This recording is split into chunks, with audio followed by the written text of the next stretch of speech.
Hey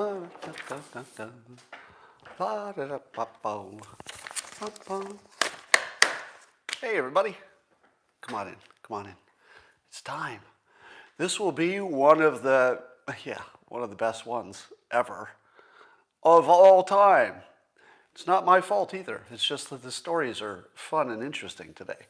You might even learn something. Yeah, you might. And all you need is a cup or mug or glass, a tank or chalice, stein, a canteen, jug, a flask, a vessel of any kind. Fill it with your favorite liquid. Have I mentioned that I like coffee? And join me now for the unparalleled pleasure, the dopamine hit of the day, the thing that makes everything better. It's called the simultaneous sip, and it's making waves all around the world as you lift your glass for the unparalleled pleasure, the simultaneous sip. Here it comes. Go!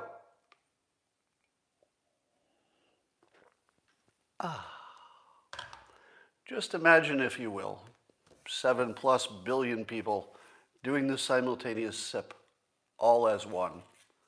Yeah, it would be good.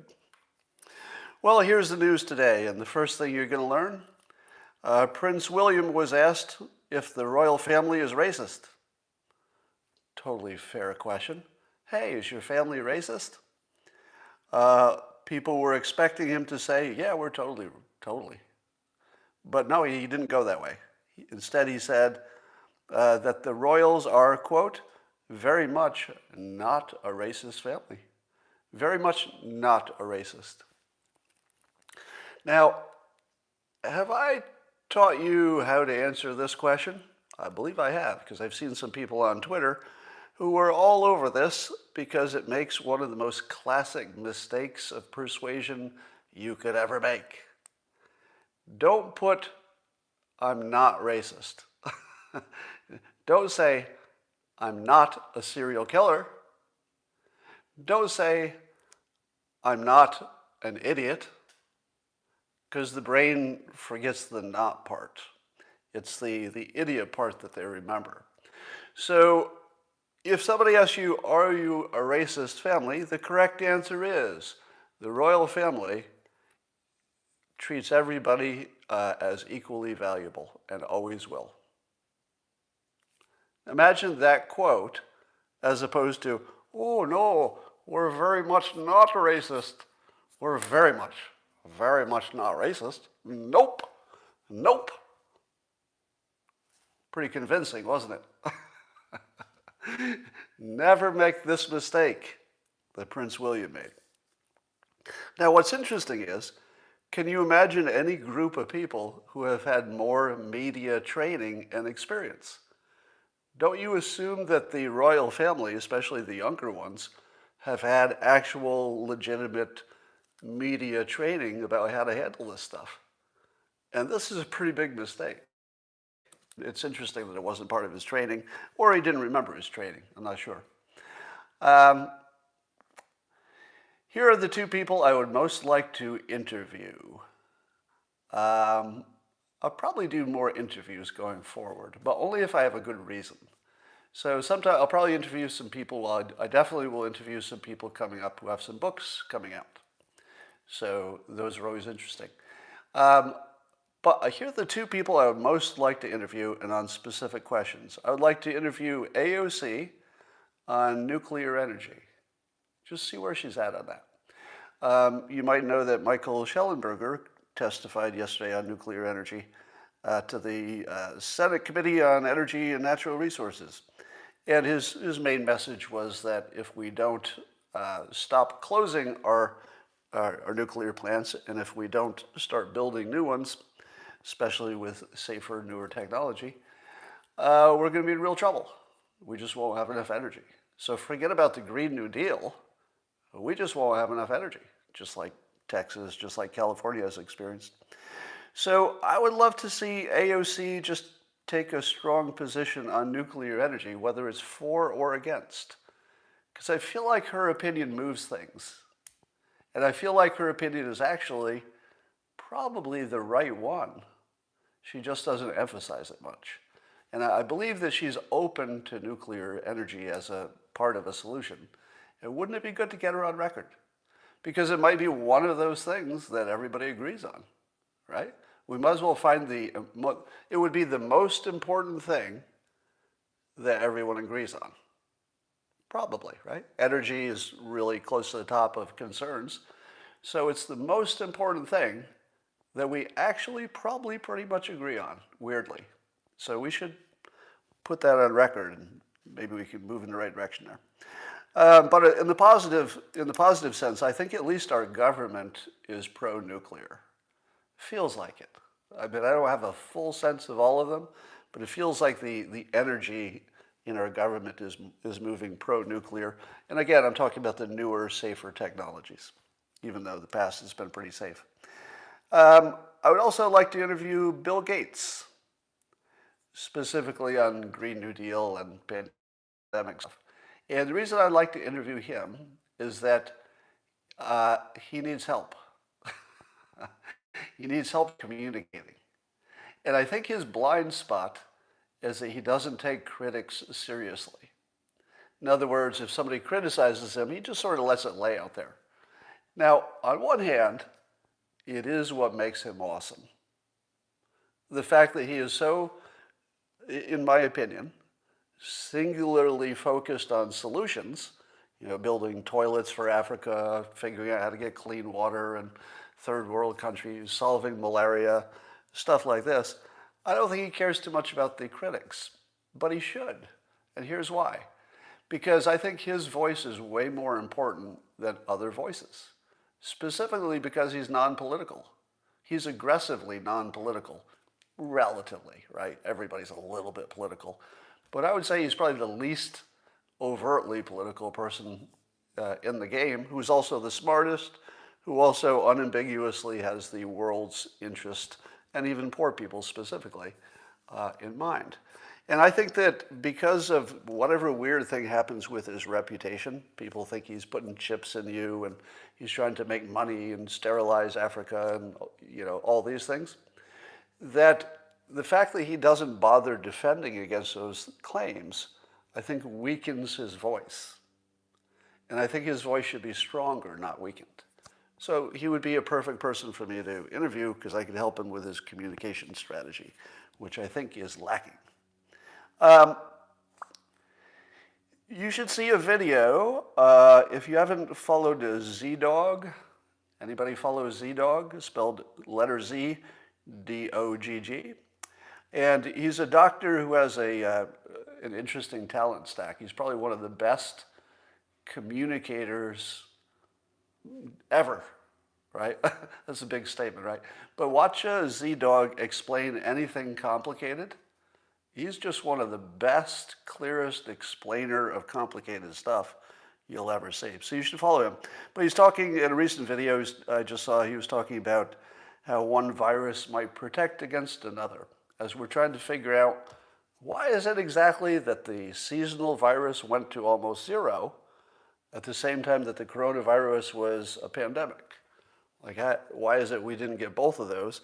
And the preliminary answer, as ZDogg explains, is that we do have examples of one virus giving you some kind of protection against another. Now, that doesn't fully explain what we're seeing, but as ZDogg states, it's not meant as the full explanation, but it might be a significant part of why we're seeing what we're seeing. So listen to his explanation. That's great. He's also on Locals, by the way, if you want to see more of him. There's a deep fake of me singing the song, What is Love? What is Love? Now, did you think this was going to happen so quickly? There's literally already a deep fake of me. I think all they do is take some various photos of me and then put it to music, and there's some kind of AI program that automates your lips. And actually, you can see your lips singing a song you've never sung. Now, it isn't too hard to look at it and know that it's a fake, because it's sort of jumpy and the pixels move around and stuff. But I think that's only a function of the low processing speed and sort of a low technology approach to doing it. Just something you can do with an app, right? This was done with an app. I think, just an app on a phone. I don't know which one. But imagine what you could do with a supercomputer. If you could do that with an app already. You could already produce a video of me singing a song I didn't sing with an app. What happens when that app gets better? You won't believe anything you see in the news anymore. Well, if you're believing anything you see in the news, you probably shouldn't, but it's going to get worse. All right. So to me, that was like an interesting point in time. The first time you become a deep fake, you'll always remember where you were the first time you became a deep fake. All right, I have to circle back to this Meghan Markle stuff. God, I think everybody's in the same position, right? Which we fundamentally don't want to talk about this topic because it shouldn't be world news. It just shouldn't be in our minds. But it's a good example of how the media tells you what's important. The part of my brain is telling me this very clear message. Don't talk about the royals, Scott. Let me give you 2 good reasons. Number 1, it's completely unimportant.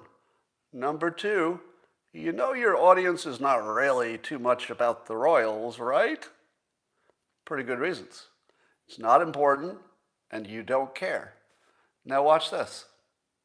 I'm going to do it anyway. Why? I don't know. I actually don't know. Because those reasons are real reasons. It's not important, and I know you don't care. And I'm still going to do it. Now, this is a perfect example of how the media can tell you what's important. They can manipulate you like a puppet, and it's happening to me right in front of you.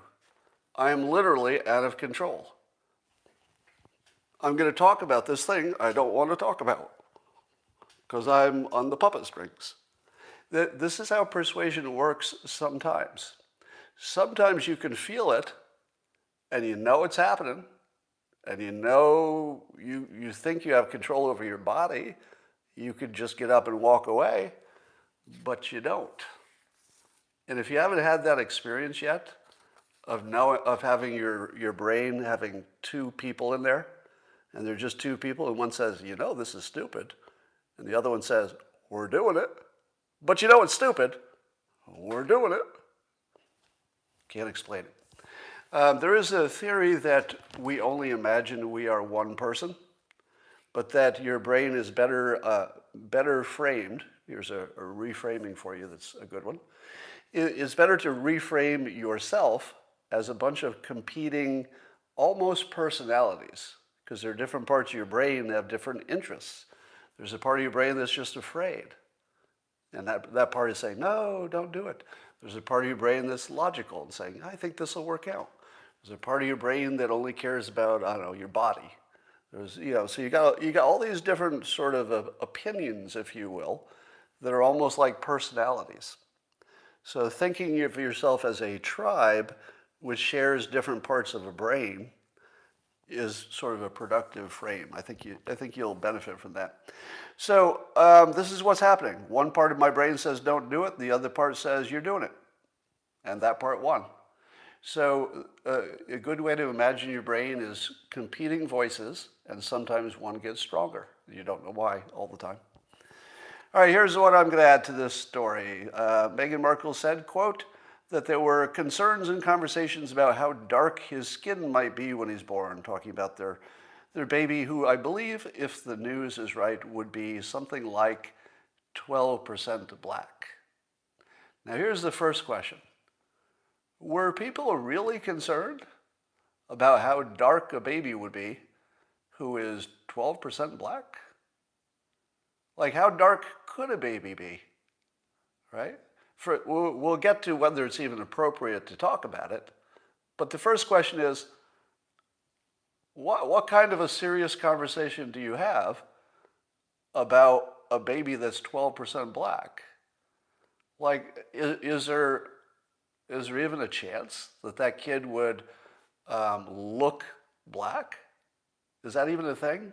This is a real question, by the way.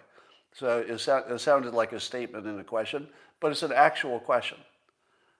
Would there be some scenario in which that kid could come out looking basically black? Somebody says yes in the comments. So I'll rely on the science people to answer that question. I feel like no, but I'm acknowledging a lot of people are saying yes. You might know more than I do on this. I feel like you'd have to have a little bit of black on both sides. Am I wrong about that? If you had at least a little bit of black for both parents, then you have a chance that little bit of black in both gets combined, right? And then that's how you get a redhead, right? The only way you get a redhead, if one of them is redhead and one is not, since redhead is not a dominant trait, the other parent has to have a little bit, or you can't get a redhead, right? I think that's right. So, but anyway, regardless of the specifics of genetics, what does it mean to say you were concerned and you had conversations about it? Is concerned the same as racist? Is it? Can you not be concerned about things and discuss them without being a racist? What topic exactly is there that you can't even discuss? Does that exist? What would be another example of a topic that just discussing the topic without knowing what the opinion is, but just bringing up the topic is racist in and of itself? Is that a thing? Because if you're the royal family, the way you are received by the public is your whole job, isn't it? The royal family's entire job is to present an image that does something positive for the country, I think. So if somebody was having a conversation about how will the country respond to any difference in our brand, is that not a fair conversation unless you injected something racist into it? Now, if somebody in this conversation had said, we're worried he'll come out black and that's bad because we don't want black people, well, that would be just racist. But what if they said, and I wasn't there, so I'm just speculating, what if somebody said, if the public ends up having this impression, this will have an impact on the royal family, and maybe we should prepare for how best to address it, because we know we're not racist, but other people might be, and how they view us, well, we'll have to deal with that, and we should plan ahead for that. Suppose that was the conversation. Would that be racist? Would it be racist to say none of us are racist, but we think we'll have to deal with this? It's a public thing. I don't know. I just feel as though when you have a third-hand report about other people who are not in the conversation, they can't defend themselves, and you make a statement that there were concerns and conversations, you need to be a little bit more specific. Because we're all leaping to the assumption that you can't even talk about the topic without being a racist. But I'm talking about the topic, right? Didn't Meghan Markle talk about the topic? She brought it up. Didn't Oprah talk about the topic? She did. She was in the conversation. So why is it that the royals, or whoever allegedly talked about it, why is it they can't have that conversation, but Oprah can on television? And that I can when I'm talking about it. Why can I talk about it? Why I won't get canceled, right? Because I'm not saying anything racist. I'm just talking about it as a topic that might affect other people in some racist way. So I feel as though leaping to the conclusion that the royals are racist because of this one statement that they were talking about a topic, that's not fair. That is not fair, especially when you don't list the person so they can defend themselves. All right, there's also news that Nancy Pelosi tried to organize a coup. Now, I'm going to describe what she did, and I want you to see if my characterization of it as organizing a coup or attempting to is fair. Just see if that's a fair statement. All right, this is what happened. So I guess Pelosi, some time ago, when Trump was in office, she said, quote, this morning I spoke to the chairman of the Joint Chiefs of Staff, Mark Milley, to discuss available precautions for preventing an unstable president, and this would have been Trump, from initiating military hostilities or accessing the launch codes and ordering a nuclear strike. The situation of this unhinged president could not be more dangerous, and we must do everything that we can to protect the American people from this unbalanced assault on our country and our democracy. I guess Tom Fitton at Judicial Watch has a lawsuit to try to find out more about this situation. But just hold this idea in your head that Nancy Pelosi, Speaker of the House, had a private conversation with the Joint Chiefs of Staff head about basically taking Trump out of power based on her assumption that he was unstable. But I think it matters if that's a common opinion. The fact that most of the, well, I don't know what percentage, but at least half of the country does not think that Trump was unstable sufficiently that you should, take his powers away. Yeah, they may think he's unstable in his, Trump-like eccentricities, but not in dangerous to the country kind of way. So there are two ways to look at this. If you could know for sure that Trump was unstable and dangerous, then she was just protecting the country. Would that be fair? If you knew for sure that Trump was just obviously unstable and dangerous, then I would say, in that situation, I would say, I know we have, rules and procedures and constitutions and stuff that have to be followed, but we can all see that this is a dangerous situation. And in this one case, I think the grown-ups have to take control and just fix this, even if they have to bend a rule to do it. But that's not the case. We're looking at the same Trump, right? He doesn't look even a little bit dangerous to me. Not even a little bit. So in the case where there is clearly a major difference in observation, what do you make of the Speaker of the House talking to the Joint Chiefs of Staff about a coup? It's just a coup, isn't it? To me, this was a coup attempt. And I don't know how, I can't even think of another way to think of it.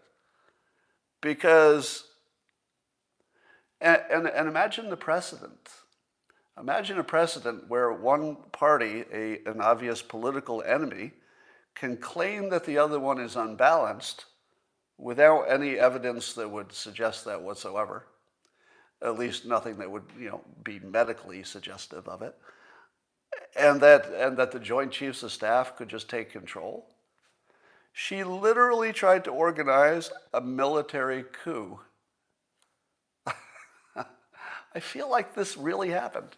Now, have I told you too many times yet that what you decide is important, you think is your own decision?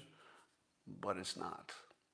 We are programmed citizens. We are told what is important.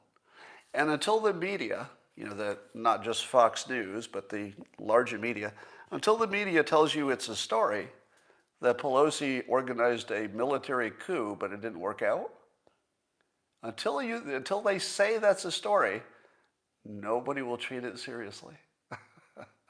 It doesn't matter what the facts are. It's irrelevant. Now, every time you say to yourself, but wait, in my own private thinking, this should be the biggest story. Irrelevant. Because what you think should be a big story doesn't matter. The only thing that will be a big story is whoever decides what the news is, decides it's a big story. And the decision has apparently been made, this won't be one. So the most important thing that happened last year, a literal, admitted, attempted military coup. Yeah, it's not much of a story. We'll mention it and then we'll move on. Now, I suppose you could argue that it's not a coup if the only thing she wanted to do was remove his military power. But I think if you remove the president's military control, Well, that's kind of a coup. All right. Tucker Carlson's making news, as he often does, for going hard at a reporter, the social media reporter for the New York Times, named Taylor Lorenz. Now, it's important to the story that you know that she's a youngish, I don't know how young she is, but she's youngish, woman. So that's important to the story. Telecom Act of 1996 allowed media consolidation. Yeah, that didn't help at all.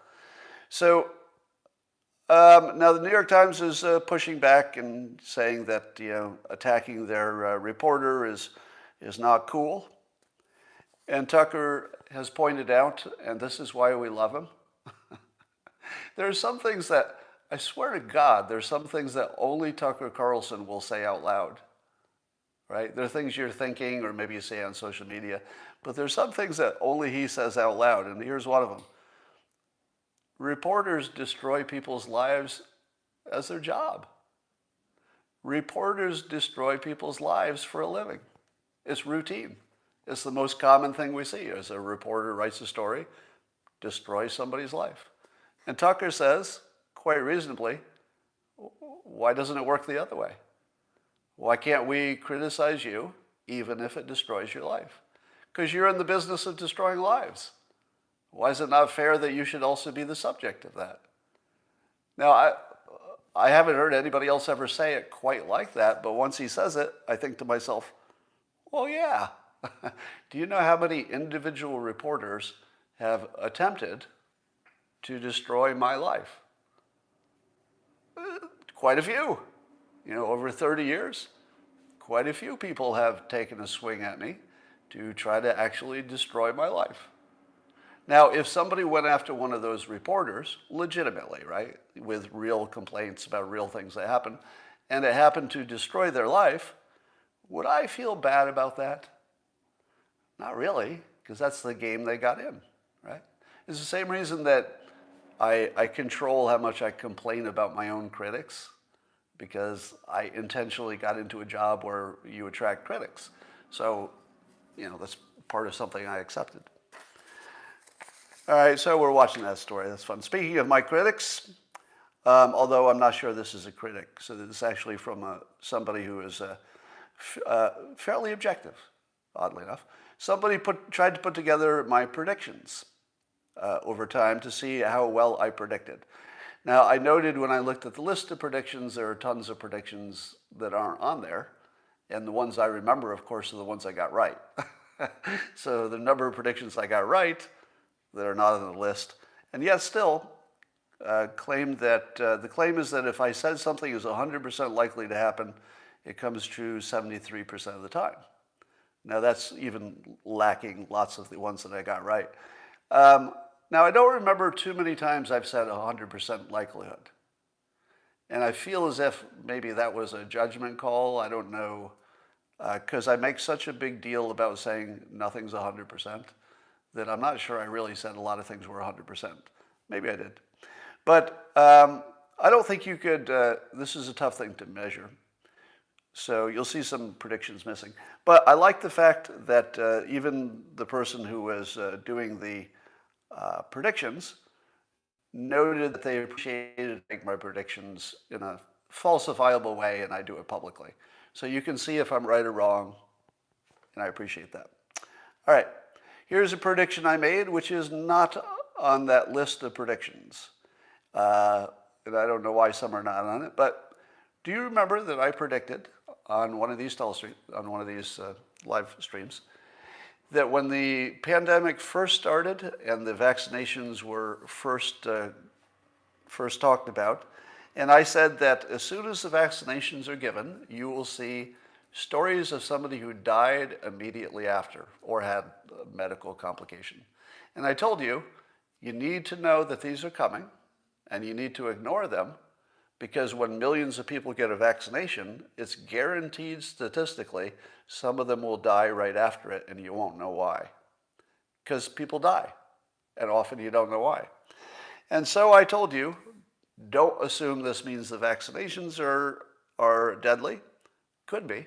Can't rule it out. But it doesn't mean that. It just means that there's a timing thing. There was a vaccination, somebody died. Sure enough, there's a Utah mother in the news today, like the most reliably predictable thing that could ever happen. And she died suddenly after taking the second dose of COVID vaccine. And then also there are Danish health officials, they halted the AstraZeneca shots because they found severe blood clots in some people who received the doses. Now, was it also predictable that there would be some kind of statistical cluster of problems that seemed to coincide with the shots? Yes. What were the odds that there would be a coincidental, purely coincidental, cluster of medical problems, the same kind of medical problem, that seemed to be, before you've studied it closely, that seemed to be closely related to the shots? What were the odds that was going to happen? 100%. Because remember, they didn't say in advance there's a chance of blood clotting. Blood clotting was one of, I don't know, infinite number of things that might have gone wrong. And I'm not sure blood clotting even quite makes sense with a vaccination. Is that something that could happen? I don't know. I'm not a doctor, so I don't quite see the mechanism that connects them, but I suppose anything's possible. So there was a 100% chance that some kind of medical coincidental cluster would happen in some country, somewhere, soon after shots. It was guaranteed. Does that mean that these blood clots are from the vaccinations? Nope. It just means that they're smart to take a look at it. And I think that they're doing that. So do not take these anecdotal one-off stories, even if it's a cluster of people with the same problem. It's guaranteed by the laws of big numbers and statistics. These were going to happen. But, and I'm not saying that the shots are risk-free. I assume there's some side effects to somebody in special cases. Biden's going to do his first public address as president tonight, I guess, or today. And he hasn't done a press conference in 50 days. Are you going to watch the Biden speech just to see if he falls apart? Because I think he can still read, right? That's all we'll be watching for, is to see if he can function. But I guess I'll probably watch that. But I suppose he can still read a teleprompter.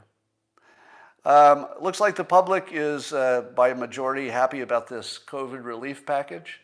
Do you know why people are happy, on average, about the COVID relief package? Because they don't understand what's in it, except for the free money part. If you want to make a legislation popular, make it too complicated to understand, except for the part about where we're going to send you free money. And then you're going to have a popular bill there. So it doesn't mean anything that people are in favor of it, because of course they would be in favor of it, the part they understand. Which brings me to a comment by Hotep Jesus, who you should be following on Twitter, Hotep Jesus. You can just Google him, he'll pop up. And he tweeted this. He said, "We need to introduce a bill to Congress which halts all bill submission, then mandate all bills to be 5 pages, instead of hundreds of pages like they are now, in 12-point Times Roman font, double-spaced and written at a 5th grade reading level. And then the president should read all bills aloud." Now, I don't think the president would have time to read all the bills because there's lots of unimportant ones. But I would only add to this idea that 5 pages, 5 pages? Why does it need to be 5 pages? If you can't put what the law is on 1 page, you need to go back and rewrite it. Now, the big problem, of course, is that these big bills are omnibus, or whatever you want to call them, where lots of different things are stuck in it. So it's just a big thing. To which I say, fine. If you can't fit all of that stuff on 1 page, it can't be in the bill. Simple. Because human beings can't understand hundreds of pages of stuff. So what would be the point of hundreds of pages of legalese that nobody can understand? There's no point. If you can't put your bill on 1 page, And an ordinary person, a citizen, can read it and say, oh, I get it. I see the basic idea here. If you can't do that, that need not be a bill. And if you have to break out lots of little ones from these omnibus bills, well, maybe you'd have to do it. Now, at the moment, the lumping them together is what helps you pass a bill, because you have to bribe different senators and people in Congress. You have to bribe them, basically, to say yes to something they didn't want to say yes to. So you say, well, we'll give your state, this money, and your state will get this, so you'll get reelected, and vote for the bill you don't want.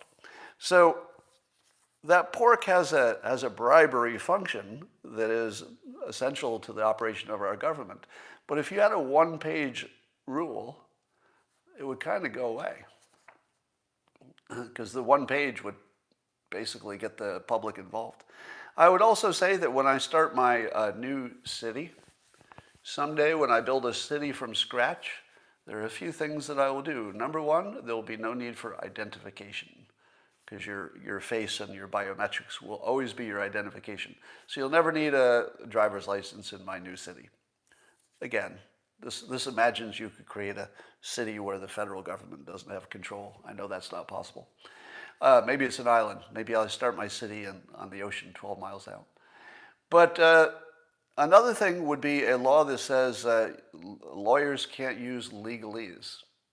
That it would be literally illegal to write a contract or a law that the average person can't easily understand. So you just can't use legalese. And you would get rid of the need for most lawyers. You wouldn't even need lawyers if contracts were written in just ordinary language. And that's one of the things I did with my own lawyer over the course of my career. There would be lots of cases where somebody would want to do a deal, and maybe it's not that much money involved, but you don't want to spend forever dealing with a lawyer for what is not such a big deal. And so I would just take my lawyer's first draft and I would just rewrite it into ordinary language. And then I would give it back to my lawyer and say, am I saying the same thing you said, except you can understand mine? And my lawyer would often say, yeah, mine's like a little more precise, but yours says the same thing, basically. So we'll go with yours. So you can actually get your lawyer to agree to using real language if you have that kind of relationship. All right. It turns out that even CNN is reporting that Biden's plan to deal with Saudi Arabia over the Khashoggi thing is basically Trump's plan.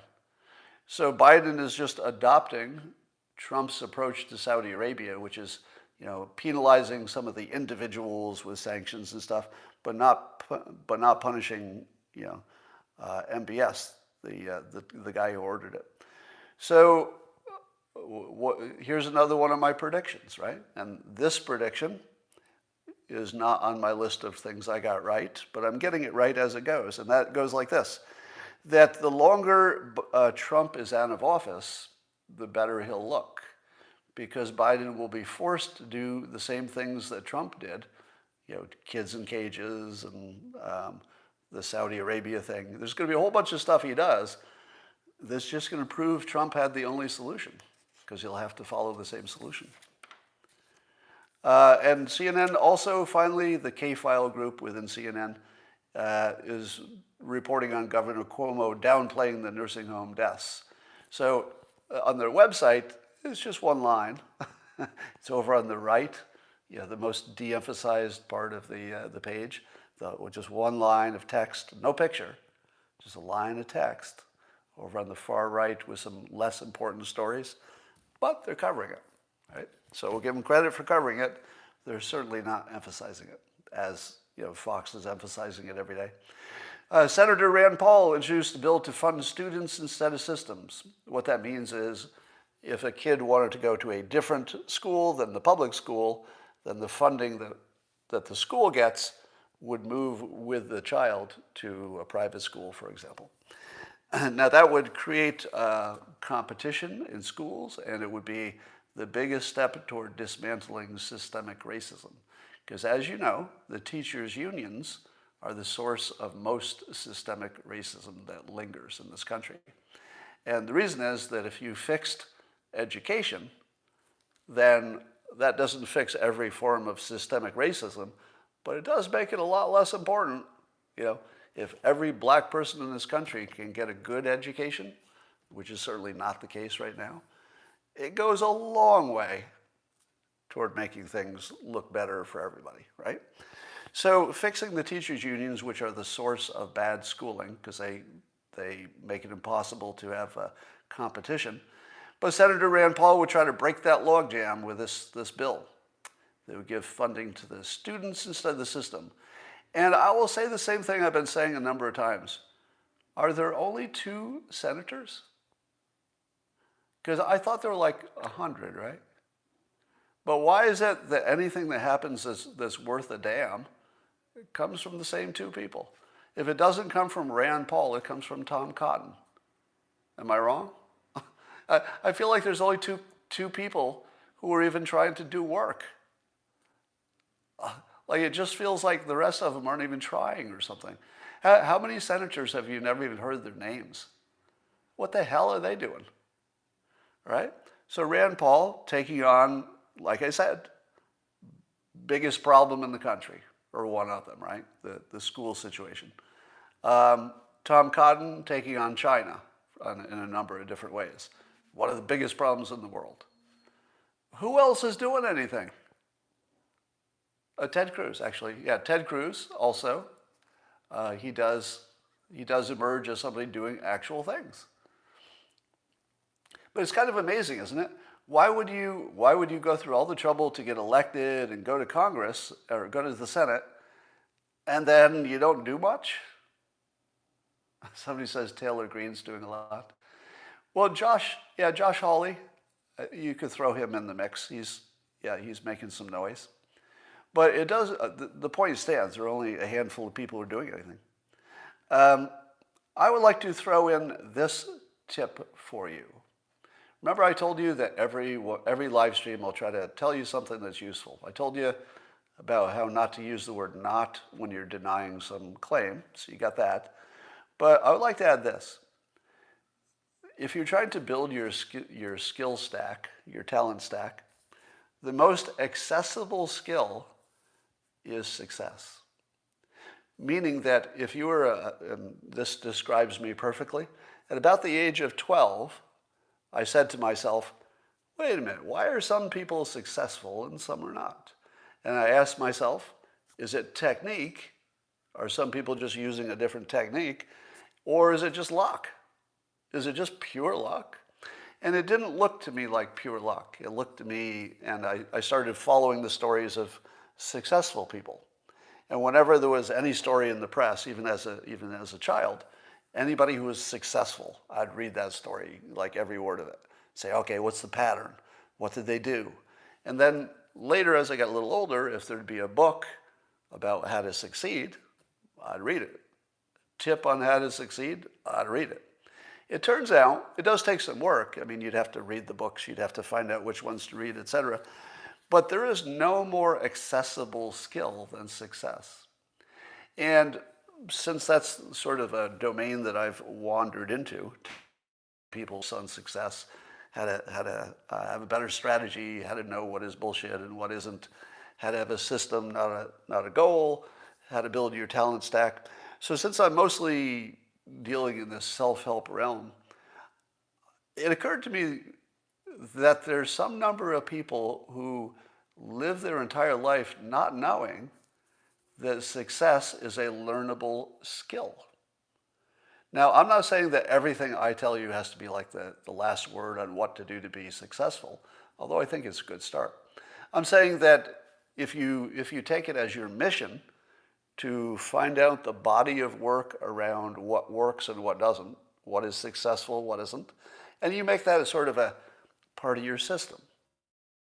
So in my case, I had a system, which is that I would continuously learn what other people think works and doesn't work in the realm of success. Now, of course, people say a lot of stuff turns out not to be so useful. So you have to be pretty aggressive about filtering and seeing what really works for you and experimenting, etc. But I'm just going to leave you with this fact. If you didn't know the success, the techniques of success are learnable and somewhat easily compared to, let's say, learning a foreign language, which would be hard. Learning engineering, that's hard. Learning math, that's hard. But learning the techniques of success are weirdly simple. You just have to be exposed to them, that's all. So here's a question. What are the recommended therapeutics for COVID-19 in the United States? Let's say you go to the doctor and they test you and you've got COVID. What therapeutics do you get in the United States? Now, the reason I ask is that we see reports of various therapeutics, from ivermectin to a bunch of things with big words. Let's see, monoclonal antibodies, bamlanivimab and etesimumab, and I think I pronounced those correctly. Let me say them again. Bamlanivimab and something bad. So I think you got those. And they massively reduce hospitalization. These are Lilly's monoclonal antibodies. So we keep hearing these stories about various therapeutics that reduce hospitalizations to zero, basically, right? Or close to zero. So I ask the question, given that we hear all these reports of therapeutics that reduce the risk to zero, why are people still dying? Right? So I ask the question, what therapeutics do you get in the United States? Do you know what the answer is? Do you know what therapeutic you get if you go in and you do test positive for COVID? Nothing. Nothing. That is the current therapeutic, is that if you have a confirmed case of COVID, you get nothing. Go home. Tell us if it gets worse. And I feel like I didn't quite know that until today, actually. A number of people confirmed it. But what is the point of therapeutics if you don't get them?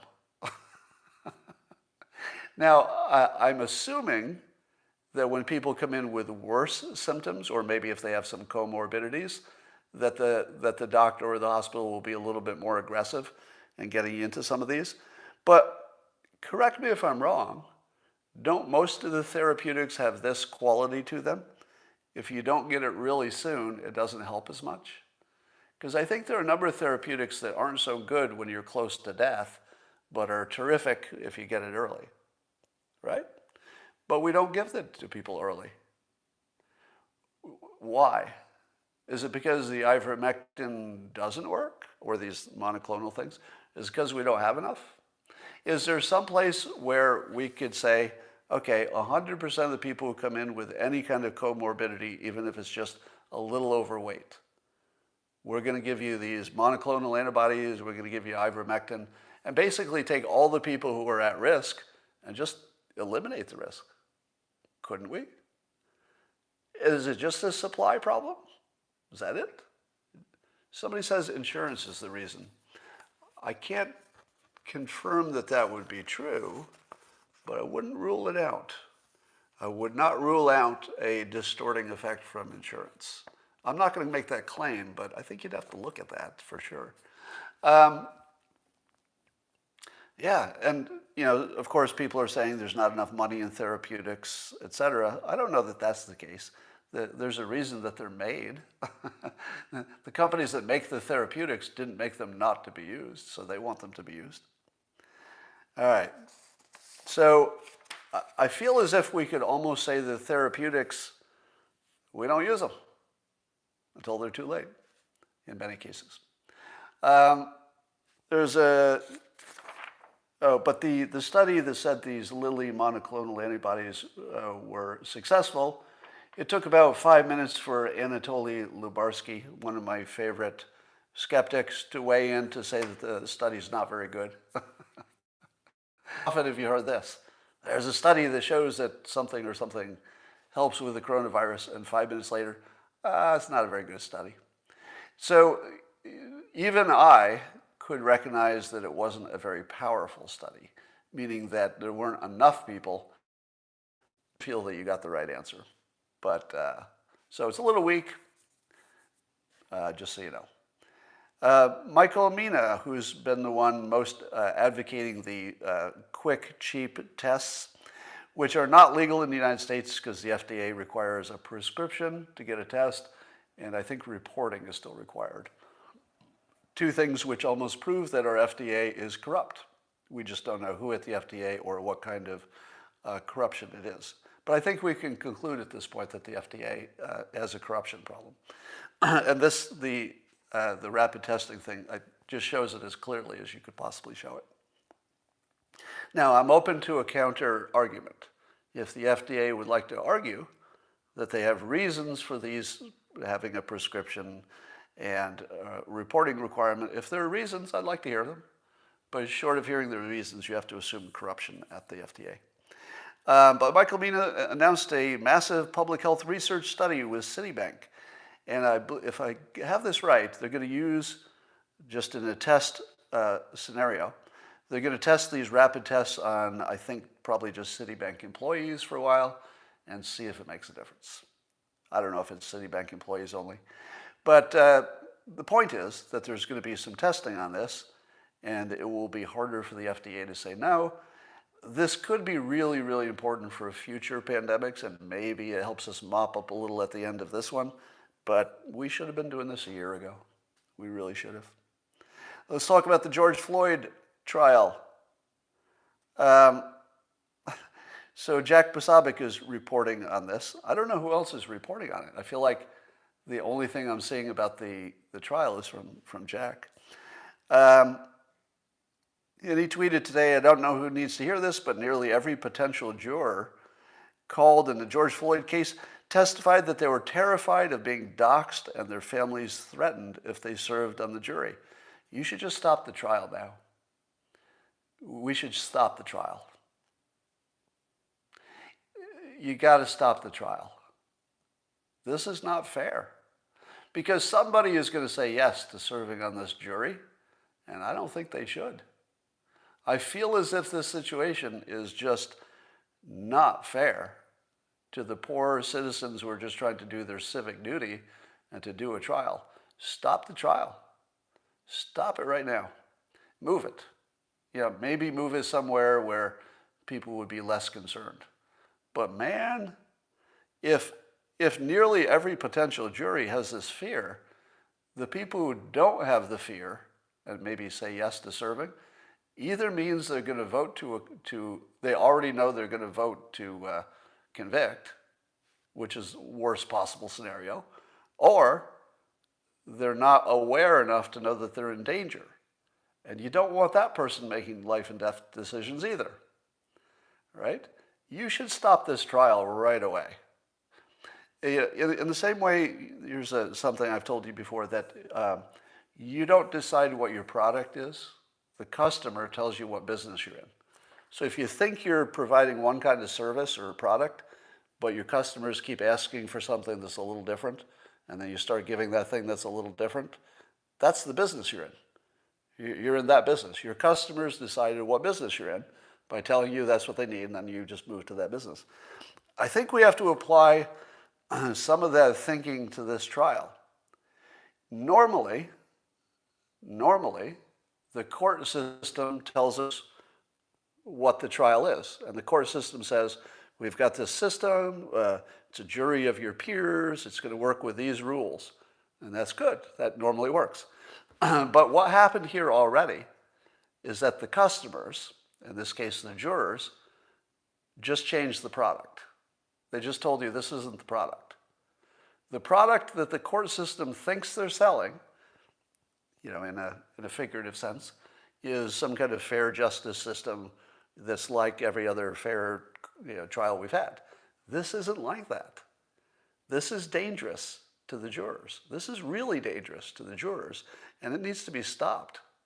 They need to just call it off right now and try to figure out how to do it in a safe way, but it needs to be stopped. We should not be putting citizens who are just trying to do their civic duty in front of a firing squad. It's outrageous. If I were one of the lawyers for the George Floyd case, here's one of the things I would be arguing. As somebody said to me on Twitter, Scott, how can you say it's the fentanyl that might have killed George Floyd? We know fentanyl was in his system. We know fentanyl kills you quickly the way George Floyd died. But at the same time, there was a police officer's knee on his neck. And so somebody said, Scott, there was a knee on his neck for 9 minutes. So, to which I say, if I'm the defense attorney for Derek Chauvin, I say, if you look around the courtroom, you'll see a number of men wearing neckties. How many of them will be strangled to death by their neckties by the end of today? Because they'll be wearing those neckties for hours. How many of them will die from strangulation? And the answer is probably none. And you know why? Because things that touch your neck don't kill you. Watch this. Still alive. Still alive. I can breathe. So it turns out that things can look like they're strangling you and not even barely be touching you at all. How about that? In fact, if I were the attorney, I would take off my necktie, wrap it around my neck, hold it as tight as possible, and give my closing statement while holding it really, really tight, so that the jury could not possibly miss the point that things can look like strangulation and not be, right? Since they're only arguing the defense only has to argue reasonable doubt. And so if the main thing is this visual video that has, there is a knee touching a neck, right? Anybody who says that shouldn't be looked into, well, I disagree. You need to look into that, right? If somebody dies while a policeman is on their neck, you have to look into that. But the reasonable doubt is just all over this thing, right? Well, he passed out, but we assume that he might have anyway, because he had the kind of drugs in him that makes you pass out in those situations. Now, the part that's going to be dicey is what about the whether they should have known that there was a risk. You know, he was saying, I can't breathe, but he was also saying that before they put him on the ground. So a reasonable person could have thought, well, he's just saying this, it has nothing to do with his position. But I believe on the video that the officers asked him if he was on any drugs. Does anybody remember that? Did the police officers not ask him directly what drugs he was on or if he was on any drugs? I think he did. And I believe that George Floyd lied and said he was not. Now, how would this have gone if George Floyd had said, yes, I have some fentanyl? Well, he probably didn't know he had fentanyl. But yes, I have a number of opioids in me. What would the police officer do if somebody who said, I just took a bunch of opioids and I have a breathing problem? Now, if that cop doesn't treat that as a medical problem, well, that's a problem, right? Because every cop should know that somebody who takes too many opioids could die, and their breathing problem might be the warning that that's going to happen pretty soon. So the cop would have handled it completely differently, one imagines, if George Floyd had not lied to him about his medical condition. So if you're saying, hey, why didn't the officer believe him when he said, I can't breathe? Why did the officer believe him when he said he didn't have any drugs? The fact is, he was dealing with a liar. When George Floyd said he wasn't on anything, don't you think the police knew he was on something? Not necessarily opioids. I mean, that would be hard to tell. But they knew he was lying, right? So once he had established that he would lie to the police officers, when he said that he couldn't breathe, and that's sort of a common thing that people say, oh, I'm handcuffed, I can't breathe. right? It's probably one of the most common things police officers hear when they try to control a person. So I don't see any chance that there's going to be a conviction on the murder charges. There might be something in terms of procedure or something that was violated. I don't know. So we're hearing more stories about Harris. Watching CNN prepare Kamala Harris to take over is kind of funny because it's a little bit heavy-handed. It's just a little too obvious what they're doing. But there's a story today that's sort of building her up to get ready to take over. And here's what the CNN is saying. Quote, she spends a good portion of each day, around 4 to 5 hours, with Biden and their team behind closed doors, according to White House sources. Now, how many hours a day did Pence spend with Trump? Closer to 0, right? Now, I do think that they talk a lot, but do you think Pence spent 4 to 5 hours around Trump every day? I don't think so. I don't think so. So this is, of course, softening you up to see her as a co-president, because she's just always in the room. And then they quote Jim Clyburn saying, the chemistry between the two of them is great, said Representative Jim Clyburn. Do you remember any stories about the chemistry between Pence and Trump? I don't recall any chemistry stories. Do you? All right. And then it says, learning on the job is no small thing for the second in command. Learning on the job. Learning what? Is she learning how to be a vice president? What does learning on the job mean? I feel like it means, in this context, learning to be the president, which, of course, a vice president should do. And CNN says she's taking a very strong, hands-on approach to his most important projects. That's right. She's taking a strong, hands-on approach to his most important projects, which sounds a little bit like she might already be making the decisions. Or like moving in that direction. And then this last part, which is just laugh out loud funny. Biden himself strategized the passage of the stimulus package and personally worked the most critical senators. Now, wouldn't that be just every president? Doesn't every president talk about the strategy of getting something passed if they want it to get passed? Wouldn't that just be every conversation every day with every president? What's the strategy to get this passed? But I feel like they had to add it in for Biden to make you think that his brain still works. Oh, Biden, he's all over the strategizing. Yeah, he's still good. All right, I asked yesterday on my Locals channel, which is a subscription service, locals.com. I asked my followers there what they got the most value out of. And the answer I saw the most was reframing. How to reframe a situation so you just think about it in a more productive way. And I realized that most of what I do is reframing. And it's super powerful. So I'm going to be doing more of that. I'll give you an example of some of the reframes. One of them is systems versus goals. Just reframing the way you think about success from a goal-oriented to a systems-oriented. Thinking about how you prepare your skills from being really good at one thing to a skill stack where you have a combination of skills that work well. Those are reframes. Reframing equals apologist. No, it doesn't. It's nothing like that. A reframe could be used in any context. It has nothing to do with politics per se. Reframing in politics is usually just more politics.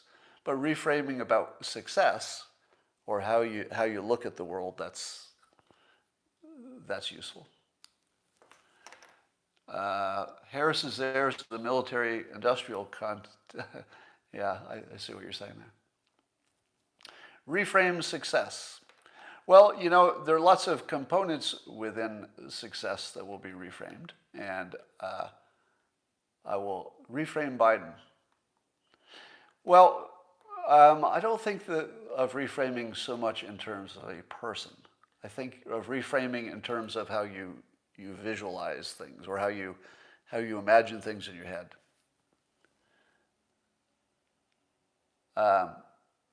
Odds that Biden speaks live? Well, I think he will speak live.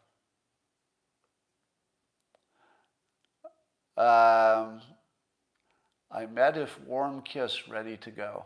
Okay, that's an interesting concept. Reframing equals Antifa.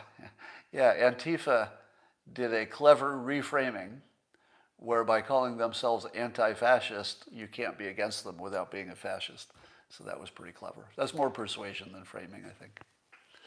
All right, so more on that later, and I will talk to you all tomorrow. And that's it for today. All right, YouTubers. Boom, boom, boom. Jill Biden's done more than Melania? I don't know. What has Jill Biden done? I have nothing against Jill Biden. I think she's probably doing a great job, by the way.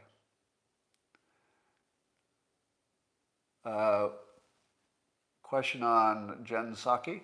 What is the effect of you saying circle back on Jennifer Psaki's use of it? I don't quite understand the question, but the circle back thing is just something people are talking about because she says it a lot. There's not too much to say about that.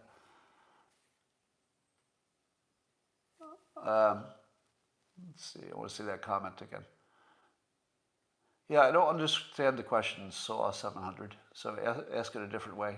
I'm not sure I'll be here much longer. Somebody says, Bill Gates is a eugenicist. No, he isn't. So all of those things like, Bill Gates is a eugenicist and, he's going to put a chip in you, those are crazy.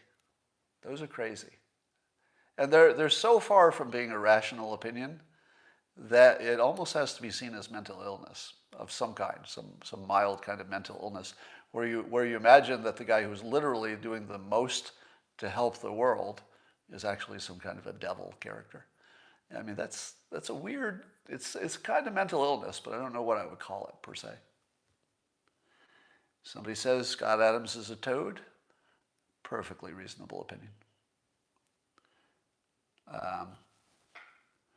Will houses in your city have virtual reality headsets installed? Maybe. How much Roblox stock did I buy? None, but I'll tell you, I've witnessed a child hooked on that program, Roblox, and I've never seen anything like it. There is something about that has a stickiness that's just crazy. Are you on Bill Gates' payroll? I am not. Why would you even assume that? Somebody says, Bill is no patriot. Bill is no patriot? I'm going to agree with you on that. Because I don't see Bill Gates being a nationalist. He does seem to be a globalist, but not in the globalist bad way, but rather he just sees his mission as being outside of, not restricted to the United States. So I wouldn't say he's not a patriot. It's just not his brand. Akira the Don plays your tunes? Yes, he does. He's got a good one of that. How will you overcome the secret cabal if you run for president? The secret cabal of people who are really in power? Well, you'd have to do it the way Trump did it the first time, which is surprise them. Because there are certain, let's say, gates to keep people out of power. But if you overwhelm the gate before they know what you're doing, it's too late. That's what he did.